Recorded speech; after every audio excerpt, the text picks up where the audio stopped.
अस्सलामुअलैकुम वरहमतुल्लाहि वबरकातुहू। दोस्तों, मेरा नाम अंजार अहमद और आप देख रहे हैं MDI वर्ल्ड मेरा दीन इस्लाम चैनल। दोस्तों, आज बड़ी खुशी का दिन है। बहुत अच्छी खबर सुनने को मिली है काफ़ी दिनों के बाद में।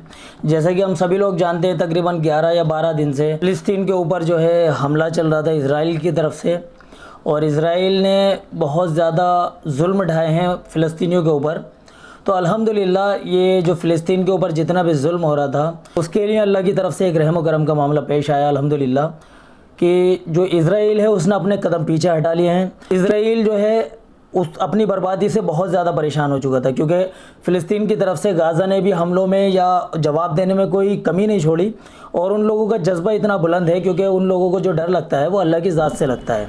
ये जो यहूदी लोग हैं, इन लोगों का कोई ईमान धर्म तो है नहीं, तो इन लोगों का दुनिया भी यहीं पर है और ये सब कुछ इनका यहीं पर है, तो इनको मौत से बहुत ज़्यादा डर लगता है। हमारे फ़िलिस्तीनी भाइयों और बहनों ने तकरीबन 200 से ज़्यादा लोगों ने अपनी जान गंवा दी है।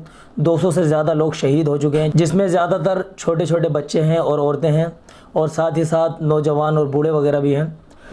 तो उन लोगों ने इतनी जानें गंवाने के बावजूद भी उनका हौसला बिल्कुल भी पस्त नहीं हुआ। बराबर उन्होंने डटकर सामना किया है, बराबर उन्होंने मस्जिद में नमाज़ें अदा की हैं, और इन लोगों के हर एक हमले का उन्होंने मुंह तोड़ जवाब दिया है।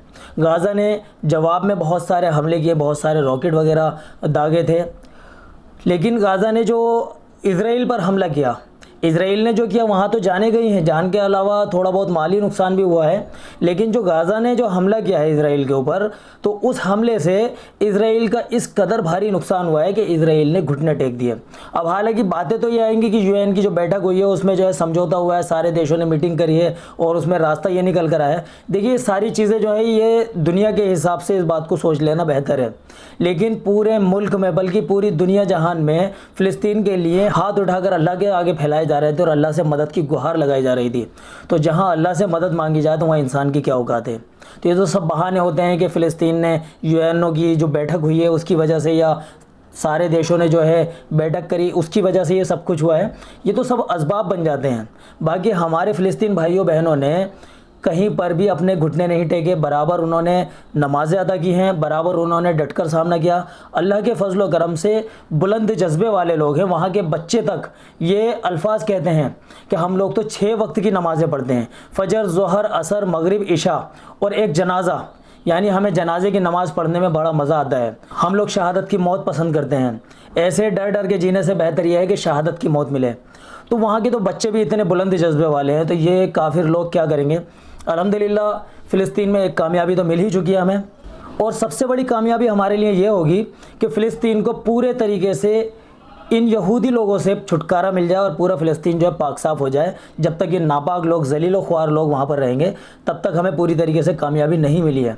लेकिन अल्हम्दुलिल्लाह अल्लाह का बहुत करम है रब्बुल आलमीन का कि इस वक्त फ़िलिस्तीन में जश्न का माहौल है। हालांकि जश्न मनाना खैर गलत ही है, क्योंकि हमारे इतने सारे भाइयों बहनों की जानें गई हैं, लेकिन कोई बात नहीं, ये भी कम बात नहीं है कि एक छोटे से फ़िलिस्तीन से, यानी एक फ़िलिस्तीन एक ऐसा देश है जहाँ पर इन यहूदी लोगों ने अपना सर छुपाने के लिए थोड़ी सी जगह मांगी थी, और फ़िलिस्तीनियों ने, क्योंकि फ़िलिस्तीनियों का दिल बहुत ज़्यादा रहम दिल है, बहुत बड़ा दिल है, उन्होंने इन नालायक लोगों को, इन जाहिल व ख्वार लोगों को, जलील लोगों को इनको सर छुपाने के लिए जगह दी, और इन्होंने धीरे धीरे कर कर फ़िलिस्तीन पर हमले करते रहे, और धीरे धीरे कर कर सारी जगह इन्होंने हड़प ली और उसको इज़राइल का नाम दे दिया, और उसमें सब यहूदियों ने उस पर कब्ज़ा कर लिया।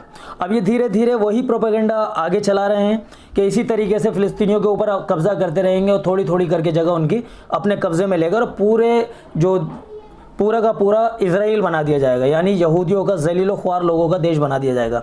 लेकिन अल्हम्दुलिल्लाह जहाँ अल्लाह की मदद साथ होती है, ऐसे कीड़े मकोड़े जो है थोड़ी बहुत तकलीफ़ ही पहुँचा पाते हैं, बाकी उनका अंजाम जो होता है बेमौत मारे जाते हैं ऐसे कीड़े मकोड़े। तो अल्लाह रब्बुल आलमीन ने चाहा इन लोगों का बेड़ा गर्क होगा इंशाअल्लाह। गाज़ा के हमलों की वजह से इज़राइल का जो नुकसान हुआ है वो इतना बड़ा था, इस बड़े लेवल का नुकसान था कि वो अपने घुटनों पर आ गए हैं। उन्होंने समझ लिया कि हम माली नुकसान बर्दाश्त नहीं कर सकते, लेकिन फ़िलिस्तीनी लोग अपनी जान का नुकसान बर्दाश्त कर सकते हैं। उनकी जानें जो हैं वो नुकसान नहीं है, बल्कि वो अल्लाह की राह में शहादत वाली जानें जा रही हैं। अल्लाह रब्बुल आलमीन की ज़ात एक ऐसी नायाब ज़ात है जिसके हुक्म के बगैर एक ज़र्रा भर भी इंसान हिल नहीं सकता। और उसकी रहम और करम के बगैर किसी के ऊपर कोई एहसान नहीं कर सकता, उसके रहम और करम के बगैर।